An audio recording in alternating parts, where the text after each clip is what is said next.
Welcome to Lore Legends, a subset of lore episodes that explore the strange tales we whisper in the dark, even if they can't always be proven by the history books. So if you're ready, let's begin.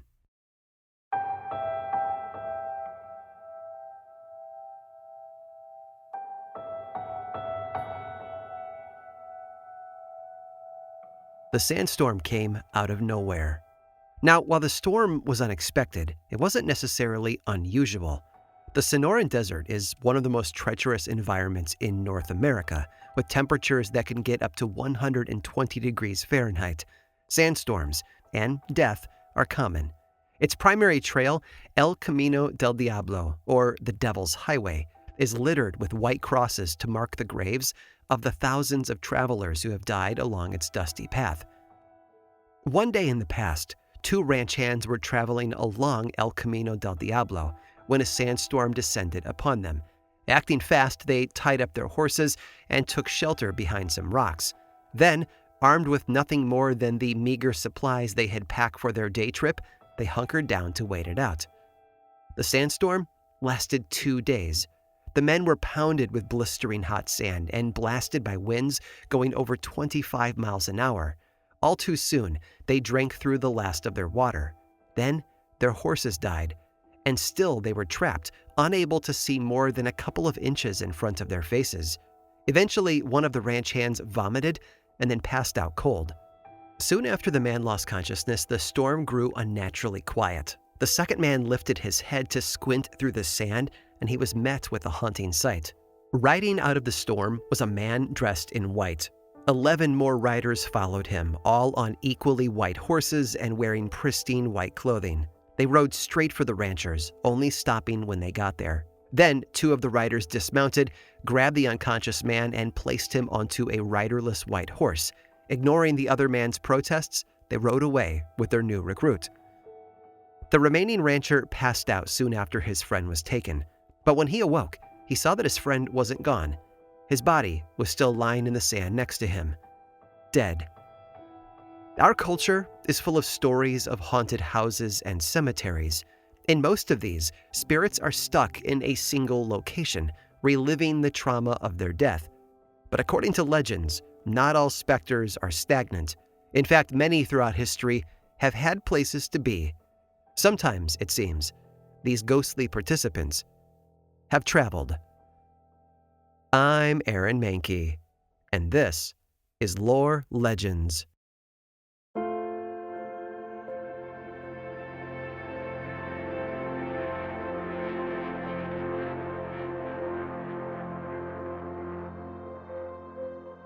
More often than not, people die while they still have things to do. Unfinished business, if you will. And so some of these people keep moving, even in death. Stories about spectral travelers can be traced back to ancient roots. While these old cultures from Mesopotamia, Egypt, Greece, and Rome had differing beliefs on the afterlife, they had similar views on ghosts. Namely, that spirits came into existence if funeral rites weren't observed, or their families didn't continue to honor them after death with prayer and sacrifices. And sometimes, ancient spirits who died in battle far away from their homelands traveled back to their families, haunting them until they recovered the ghost's body.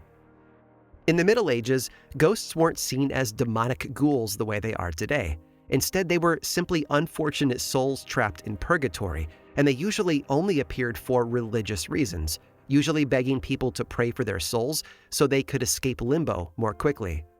Now, medieval ghosts became spectral pilgrims for a variety of reasons. Perhaps their funeral was performed improperly, or maybe they died suddenly, well before their appointed time, and for some reason or another they had to embark on a journey to achieve their goals, seeking help from the living so they could finally find eternal peace.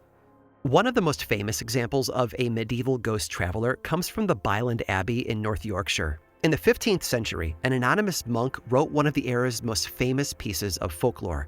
The story was part of a larger collection of ghost tales, although today we might call these beings in the writings zombies instead of ghosts. These transparent spirits that we're used to are more of a modern invention. In the Middle Ages, they just looked a lot like decaying corpses. In this Byland Abbey ghost story, a ghost named Robert actually quite literally rose from his grave every night. Then he would wander through the town.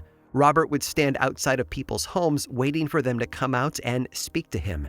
Naturally, this gave locals quite a fright, and it scared their dogs too, who would bark as they followed Robert around during his nightly haunt.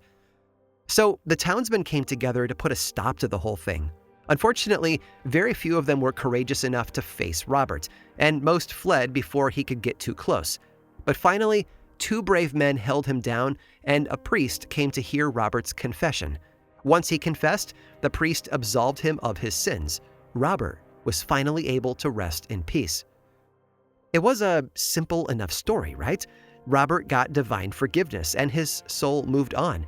But ghosts would only get more complicated as the world changed. By the time we reached the age of industrialization, machinery started making its way into ghost stories. Suddenly, there were all these new inventions that could be haunted, namely modes of transportation, like trains and automobiles. One example of this shift can be seen in the legend of the headless railroad conductor. The story goes that one night in 1867, a conductor named Joe Baldwin was doing a routine inspection on a parked train. Holding his lantern aloft, he walked between 2 train cars when the train suddenly shifted, crushing and decapitating poor Joe. Ever since, people have reported seeing a lantern floating on the tracks. They believe that it belongs to Joe, and that despite no longer having eyes, he was still trying to light his route home. Today, there are more modern versions of traveling specter folklore. In fact, one of the most popular urban legends in America is that of the vanishing hitchhiker. There are hundreds of variations of the same theme, but the trope always stays the same. Almost all stories about ghostly hitchhikers involve a mysterious figure catching a ride and then disappearing from the back seat partway through the drive. One of the more common versions of this tale casts the hitchhiker as a young woman in a party dress who borrows the driver's sweater or jacket before vanishing. Others make the hitchhiker an old woman or someone who died in a car accident many years before. And what's surprising about these legends is how equally ancient and modern they are. Most of us have heard the rumor that taxicab companies in New Orleans have a problem with late-night passengers disappearing mid-trip without paying the driver. And after the 2011 Japanese tsunami, some taxi drivers also reported ghosts catching a ride and then vanishing. And if the stories are true, even planes can be haunted. In 1972, Eastern Airlines Flight 401 departed JFK for Miami, but the plane never reached its destination. Its autopilot disconnected, and the plane slowly lost altitude until it dropped out of the sky, crashing into the Florida Everglades. 101 people died in the accident. Following the devastating crash, equipment was salvaged from the plane and put into other aircrafts. Ever since, the pilots of these other planes have reported seeing spirits. Their ghostly visitors warned them whenever they were in danger of crashing, too. Sometimes they even told pilots about mechanical issues that they never would have found on their own. It seems that these old legends and new modern stories have something to teach us. Specters can be just as connected to a journey as they can to a house or a cemetery. And when these wandering spirits hit the road, anything is possible.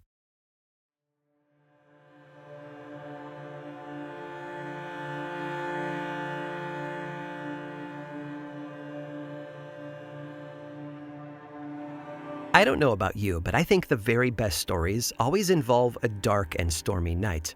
In fact, it worked so well for this next legend that it's been falsely accepted as an enduring piece of New England folklore that dates back to the American Revolution, even though it was a fictional story published in 1824.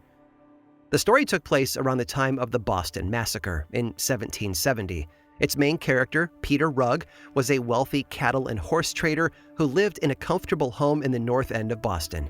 He was a respectable figure in his community, but he was short-tempered and loyal to the British Crown, not the most desirable traits to have as America was hurtling toward revolution. But don't worry, like any other good cautionary tale, he'd certainly be punished for his faults.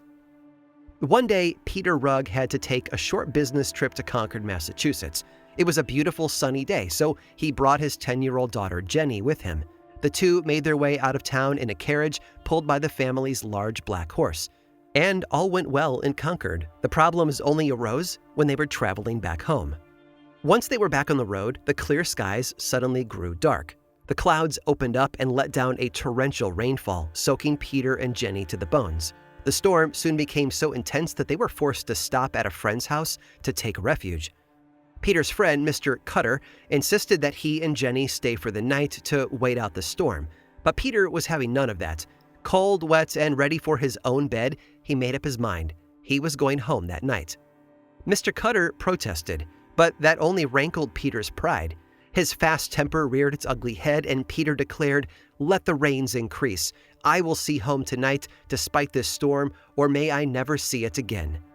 Peter swept his daughter back into their carriage, and he was ready to face the storm, come what may. Peter, Jenny, and their horse disappeared into the night. And that was the last time any of their loved ones ever saw them alive again. Now, some say that what happened was a direct response to Peter's arrogant declaration, and that it served as a reminder not to challenge God, sort of a divine punishment for his anger towards the natural world. But whether or not it was retribution or just dumb bad luck, Peter and Jenny were cursed. They didn't make it home that night, or the next night, or any night. Instead, they were forced to wander for all eternity, and wander they did. At first, Peter's wife and his neighbors just assumed that maybe he had abandoned his family or died out on the road. But soon enough, people all over New England started claiming that they had seen Peter and his daughter riding their carriage through the night. In every city and every state, it was the same description. Peter and Jenny would be seen riding ahead of an oncoming storm, their carriage being pulled by a frantic black horse. Their faces were always fearful, their eyes weary after wandering for so long. He would only stop the carriage long enough to ask people which way to Boston. And then, no matter which way they pointed, he would go in the opposite direction, thunder and lightning following in his wake. They weren't necessarily dead. They'd just been condemned to ghost-like existence. Peter, Jenny, and their horse had all become traveling specters.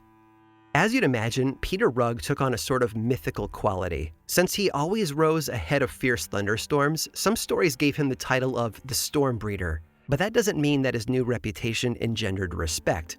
At best, it would seem that most folks pitied Peter and his daughter. At worst, people felt contempt for the foolish man who could never do anything right.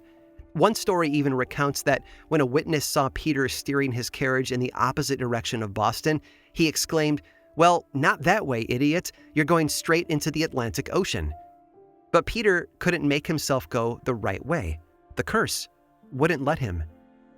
The story claims that finally, after 60 years of wandering New England, Peter and Jenny were finally able to return home.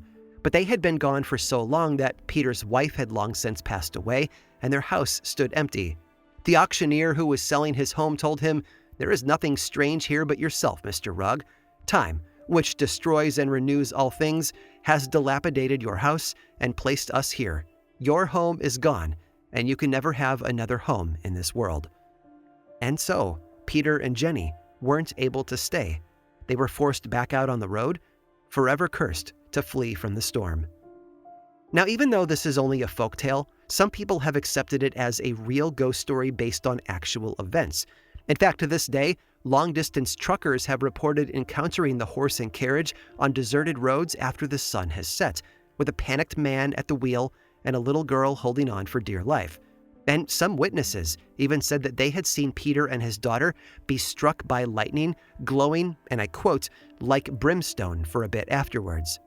And I've got to confess, traveling for the rest of your existence sounds like a terrible fate. Moving at a breakneck speed, forever drenched in rain and pursued by lightning, it sounds even worse. Still, there isn't much we can do to help poor Peter. The best we could hope to do is point the way home and pray that he finally listens.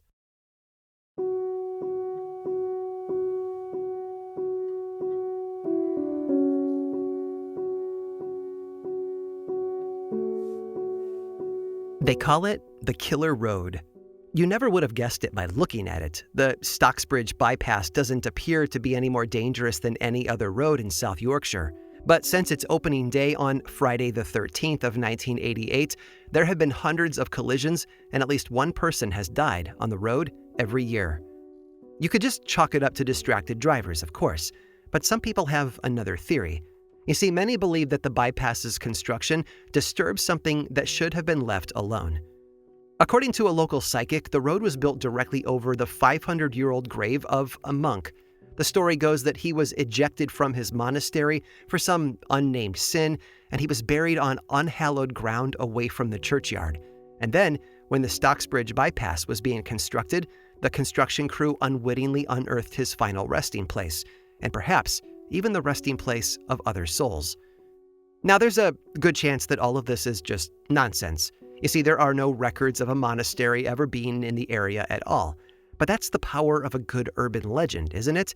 It builds and builds until everyone just sort of accepts it as truth. And the locals have really bought into the idea of the Stocksbridge bypass monk. But to be fair to them, his introduction was hard to ignore. The first alleged encounter with the monk happened on September 8th of 1987. Two security guards, David Goldthorpe and Stephen Brooks, had been hired to guard the bypass construction zone at night. The two men were driving near the Stocksbridge bypass at midnight when they heard a particular sound, singing. Looking around for the source of the music, they saw a group of children playing and chanting, "Ring Around the Rosie." David and Stephen didn't know where the kids had come from or why they were in such odd, old-looking clothing. They just knew that a dark construction site was no place for children. The two security guards approached the group, but as soon as they got close, the children vanished. There was nothing left to indicate that they'd been there at all. No toys, no footprints, nothing. The men looked about, startled, and it was then that they noticed that they had a much bigger problem than a few unsettling children. There, standing on top of a bridge stretching over the bypass, was a dark figure wearing a hooded cloak. David and Stephen later reported that when they shone their flashlights up at him, the light seemed to go right through him. And then, just like the children before him, the hooded figure disappeared. The security guards immediately reported the incident, prompting a manager from their firm to go out to the construction site at 4:30 in the morning, where he found the two men seemingly in a state of shock. A few hours later, they tried reporting the incident to the police, but the police told them that this wasn't a matter for the law, but for the local vicar. And unfortunately, the vicar they went to had no interest in helping two men who seemed, for all intents and purposes, to be raving lunatics. And so, in an ironic twist, he called the police to have the two security guards removed from his church. By this point, the entire incident had become far too big of an issue to just ignore. The police officially launched an investigation into what had actually caused the disturbance. On September 11th of 1987, Police Constable Dick Ellis and Special Constable John Beat drove out to the construction site. After a brief 20-minute investigation, Ellis concluded that the security guards had been spooked by a tarp fluttering in the wind. The men got back into their cars and prepared to leave. But then, suddenly, Ellis saw him. A dark torso appeared out of nowhere, pressing up against Ellis's passenger side window. Then, just as quickly, the figure was gone, and a hooded monk could be seen reflected in Beat's side mirror. The men got out of their cars, but there was no one there. They were completely alone. Both men were so shaken up by what they saw that they left the police force just a few weeks later. And that monk has continued to haunt that bypass ever since.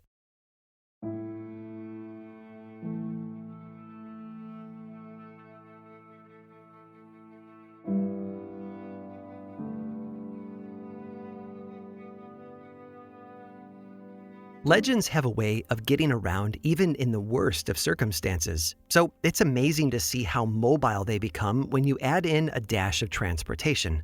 All of a sudden, a ghost becomes a commuter, keeping us on our toes.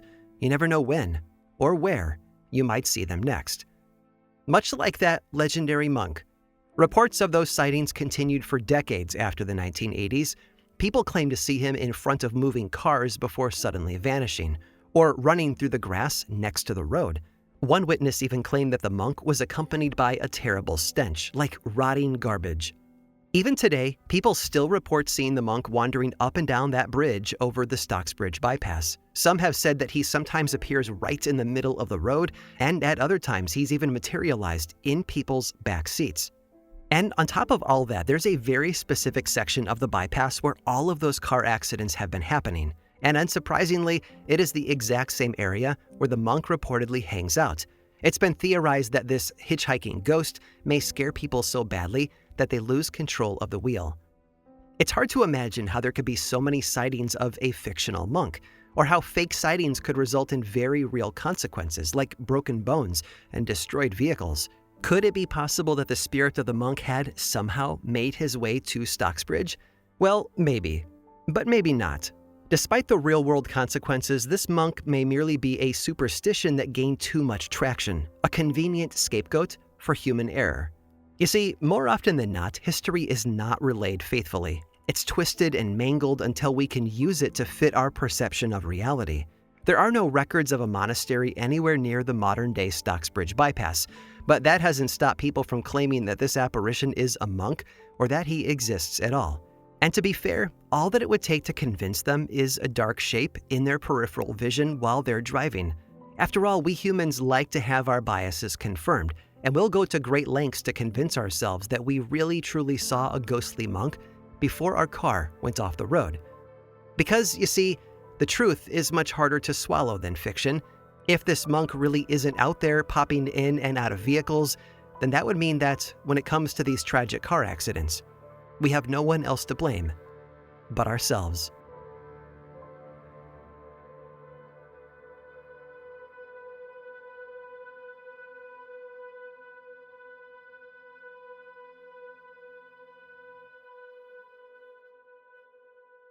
Spectral travelers seem to defy those typical ghost legends that we're all used to. And they feel less safe too, right? After all, if you want to avoid the typical ghost, you simply avoid the house or building it haunts. Spectral travelers, though, well, they don't play by those rules. But don't wander off just yet. We have one more journey to take you on. Stick around through this brief sponsor break to hear all about it.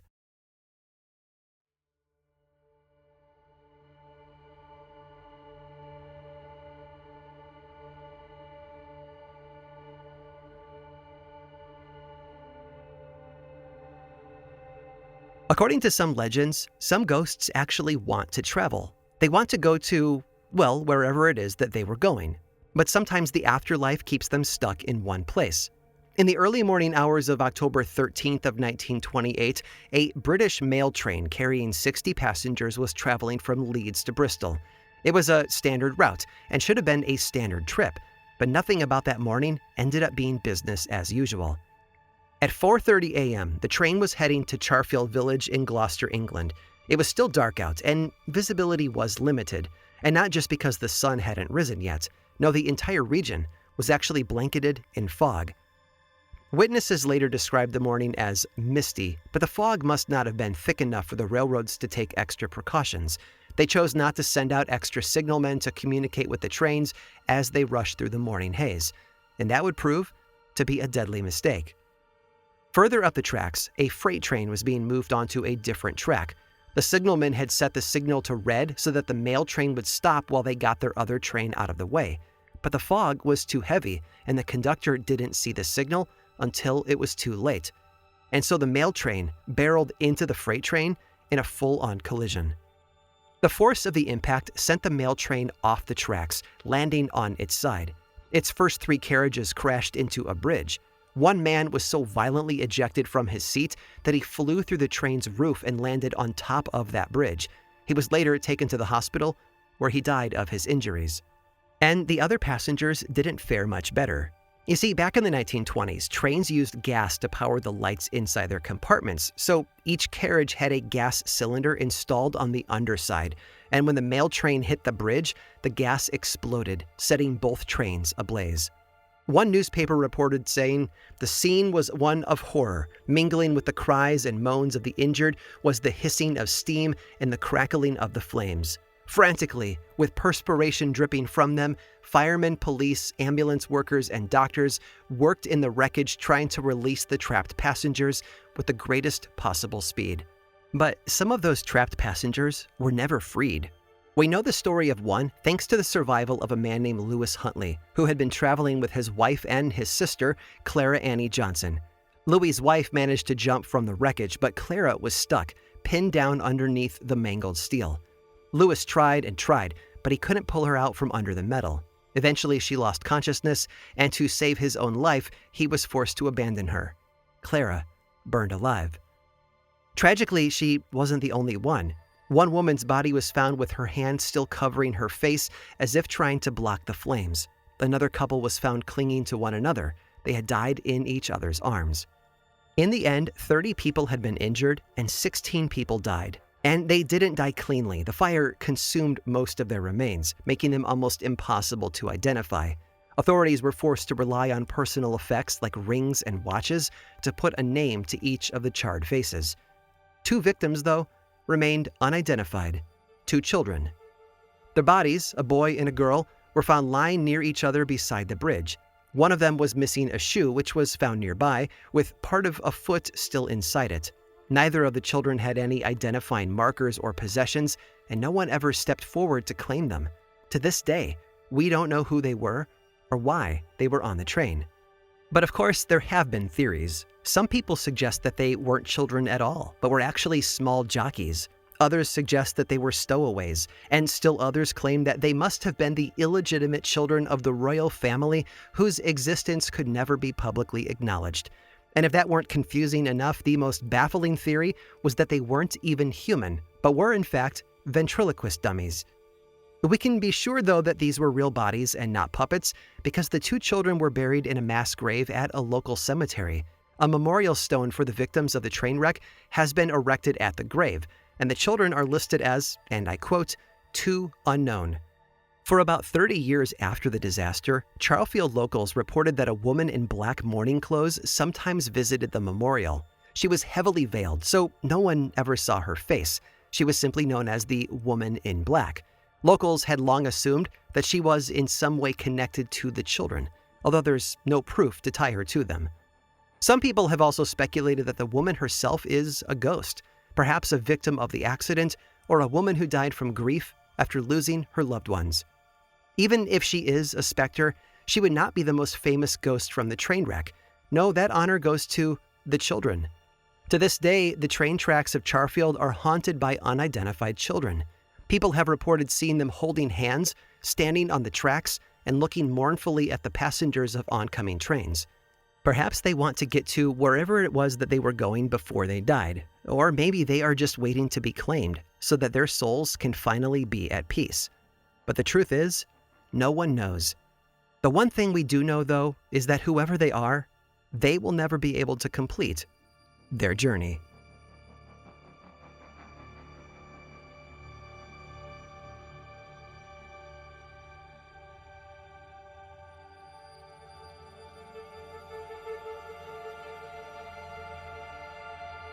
This episode of Lore Legends was produced by me, Aaron Mahnke, with writing by Alex Robinson and research by Jamie Vargas.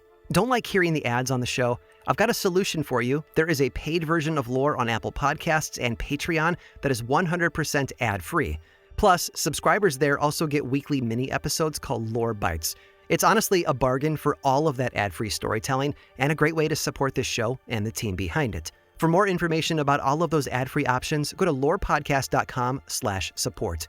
Of course, Lore is much more than just a podcast. There's the book series available in bookstores and online, and 2 seasons of the television show on Amazon Prime Video. Information about all of that and more is available over at lorepodcast.com. And you can also follow this show on Threads, Instagram, Facebook, and YouTube. Just search for Lore Podcast, all one word, and then click that follow button. And when you do, say hi. I like it when people say hi. And as always, thanks for listening.